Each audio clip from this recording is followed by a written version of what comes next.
नाज़रीन, Z news में आपका खैर मकदम है। नायब सरपंच अब्बर पोगल बहार अहमद कटोच ने जेड न्यूज से बात करते हुए बताया कि पोगल पंचायत के 5 वार्ड मेंबरान सरपंच पोगल मोहम्मद इकबाल कटोच के खिलाफ वोट डालने आए। उन्होंने कहा कि सरपंच इकबाल अपनी मर्जी के मुताबिक काम कर रहे हैं और वो वार्ड मेंबरान से पूछते तक नहीं। उन्होंने कहा कि हम 5 पंचों ने सरपंच के खिलाफ शिकायत दर्ज कराई है और बीडीओ उखड़ाल ने हमें कार्रवाई करने की यकीन दहानी कराई है। बहार अहमद कटोच ने कहा कि हम इंसाफ चाहते हैं और इस मामले की फौरी तहकीकात होनी चाहिए। आगे देखिए अनीश शेख की ये रिपोर्ट।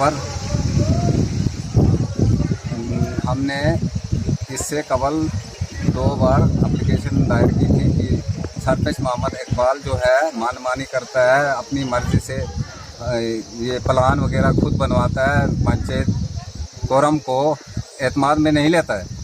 इस सिलसिले में हमने एडीडीसी साहब और एसीडी साहब से अर्ज़ की थी।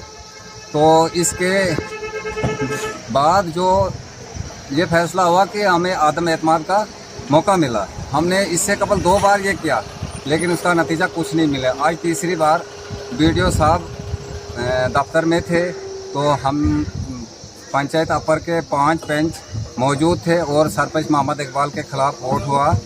लिहाजा हमें इंसाफ मिलना चाहिए, हर तरह का इंसाफ मिलना चाहिए, क्योंकि वो मनमानी चलाता और अपनी ही मर्ज़ी से प्लान वगैरह खुद ही बनवाता है, खुद ही रहता है। बीडीओ साहब की तरफ से यकीन दहानी हुई कि मैंने जो भी कार्रवाई जो आपने बताया वो कार्रवाई में लिखा है, लेकिन पीडीसी साहब किसी ज़रूरी काम की वजह से मौजूद नहीं थे। वो कहीं मीटिंग में थे, वो आएंगे तो वो